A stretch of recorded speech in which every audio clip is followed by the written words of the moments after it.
Nancy, sasa tutazame msimamo. Jana tulizungumzia namna ambavyo msimamo umesimama kati ya Simba pamoja na Constantine mwenyewe, lakini pia hata wa Bravo kwenye nafasi mechi ya ugenini. Kuna watu jana wamejadili, nimeona hata kwenye mitandao kwamba Simba mechi yao ya ugenini dhidi ya Sfaxien wamecheza na timu ambayo kwenye kundi hili ndio timu dhaifu, na watu wamevuna alama kwa timu zimekuwa. Kila mmoja amevuna alama. Kila mmoja amevuna alama. Kila mmoja amevuna alama. Yaani hawa Sfaxien hawana alama. Sio tu kwenye kundi. Kwenye hatua yote ya mashindano haya mpaka Federations Cup, wao ndio timu dhaifu kuliko zote. Wao ndio timu pekee ambayo haijaokota pointi yoyote mpaka kufikia sasa. Mwingine ni huyu CD Luna. Hawa wameokota pointi moja. Lakini pia ukiangalia kwenye magoli ya kufungwa, timu ambayo imefungwa magoli mengi kwenye mashindano imefungwa magoli 9 ambao ni Bravo. Na baada ya hapo kuna Enyimba ambao wamefungwa goli 8, alafu kuna Black Bulls na Orapa United, wote hao wamefungwa goli 7.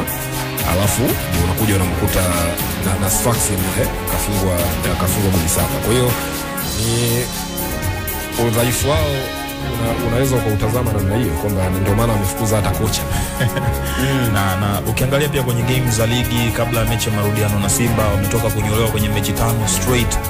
Inakopa picha kwamba ni 5 mfululizo kabla ya mechi ya marudiano ya Simba. Kwa hiyo unaona kabisa ni timu ambayo tayari kuna vitu vilikuwa haviko sawa. Kwa hiyo Yesu wanaosema ni timu dhaifu, ni dhaifu kwa kigezo hicho. Ni timu ambayo ukitoa tu mashindano ya kimataifa mpaka kwenye michezo yake tu ya kwenye ligi ya nyumbani anafanya vibaya. Ukiangalia kwenye msimamo pia wa ligi anayocheza bado anafanya vibaya. Kwa hiyo naamini hiyo kauli inaweza ikawa ina maana kwa hicho ambacho kinaendelea mpaka sasa hivi, ila kuna namna ambavyo naamini Simba walikuwa wamechanga karata zao vizuri.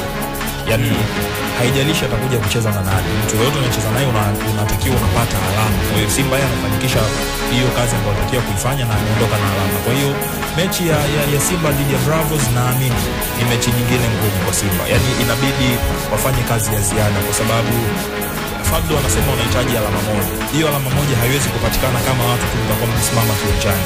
Inabidi watu wajitoe kwenye namna ya kuzuia na namna yenu pia ya kushambulia. Ndio hiyo alama moja inaweza ikapatikana, kwa sababu kama ukiruhusu watu wakushambulie sana na wakipata goli, unaona mazingira ya mchezo yanavyozidi kuwa magumu. Kwa hiyo naamini inawezekana kupata hiyo alama moja ambayo Fadlu anahitaji kwa timu yake, na wanaweza kushinda mchezo vile vile kwa trend ya matokeo ambayo wamekuwa nayo. Naamini kila mtu sasa hivi anaona hiyo picha kwamba tunaweza kushinda, tunaweza kufight popote. Kama tumeweza kushinda Kaskazini ambako tumekuwa hatuna matokeo rafiki, haijalishi tunaenda kucheza na nani, tumekuwa hatuna matokeo rafiki Kaskazini, tumeweza kushinda. Why tushindwe kwenda kushinda Angola? Kwa hiyo unaona tayari ile hali ya kujiamini kwa